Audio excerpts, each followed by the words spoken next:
Aku hanya memikirkan satu peraturan penting. Kenapa kau lakukan hari ini kalau kau bisa melakukannya besok? Few moments later.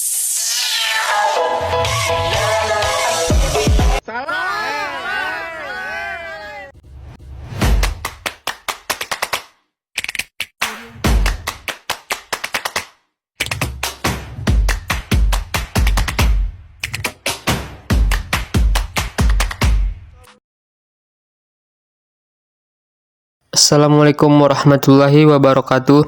Perkenalkan, nama saya Muhammad Adib Jailani dengan NIM 2416010087 dari jurusan Ekonomi Syariah kelas C.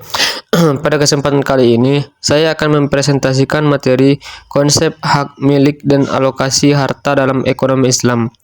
Materi ini penting karena membahas bagaimana Islam mengatur kepemilikan dan penggunaan harta agar tercipta keadilan dan kesejahteraan dalam masyarakat. Baik, masuk kepada materi yang pertama, yaitu konsep hak milik dalam Islam. Dalam ekonomi Islam, hak milik bukanlah kepemilikan mutlak manusia, melainkan titipan dari Allah Subhanahu wa taala.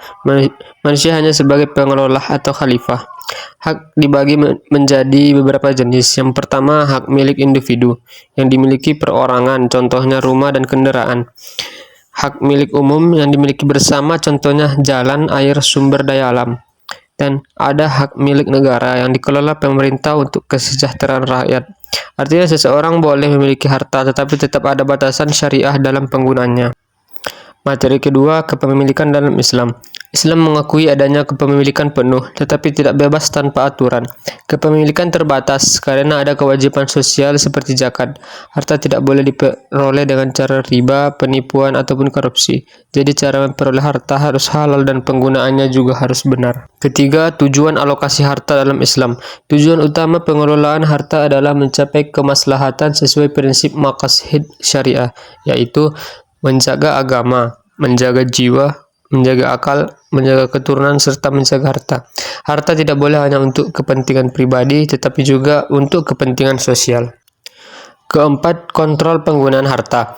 Dalam Islam, penggunaan harta harus tidak boros atau israf, tidak kikir, digunakan untuk hal yang bermanfaat. Contohnya membayar zakat, bersedekah, membantu orang lain. Ini menunjukkan bahwa harta memiliki fungsi sosial. Materi kelima dan terakhir adalah bidang penggunaan harta. Harta dalam Islam digunakan untuk nafkah pribadi dan keluarga, ibadah atau zakat, infak, sedekah. Yang ketiga, kepentingan sosial. Jadi, keseimbangan antara kebutuhan dunia dan akhirat sangat penting. Contoh atau studi kasus.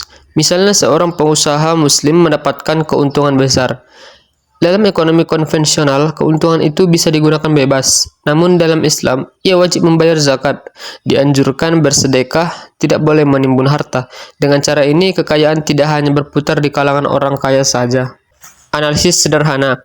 Jika konsep ini diterapkan, ketimpangan ekonomi bisa berkurang, kemiskinan dapat ditekan, distribusi kekayaan menjadi lebih adil. Ini membuktikan bahwa ekonomi Islam tidak hanya fokus pada keuntungan, tetapi juga keadilan sosial. Pertanyaan analisis, bagaimana konsep hak milik dalam ekonomi Islam dapat menjadi solusi atas ketimpangan ekonomi yang terjadi saat ini?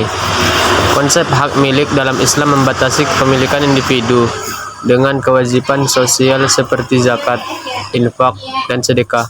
Selain itu, larangan menimbun harta dan praktik riba membuat distribusi kekayaan lebih merata. Dengan demikian, kekayaan tidak hanya berputar di kalangan tertentu, sehingga ketimpangan ekonomi dapat dikurangi.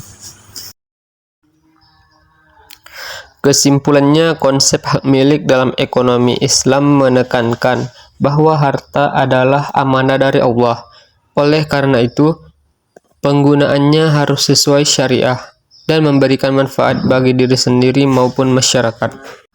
Sebagai mahasiswa, kita harus mulai memahami bahwa harta bukan hanya untuk kepentingan pribadi, tetapi juga memiliki tanggung jawab sosial. Demikian yang dapat saya sampaikan. Terima kasih atas perhatian teman-teman semua. Assalamualaikum warahmatullahi wabarakatuh.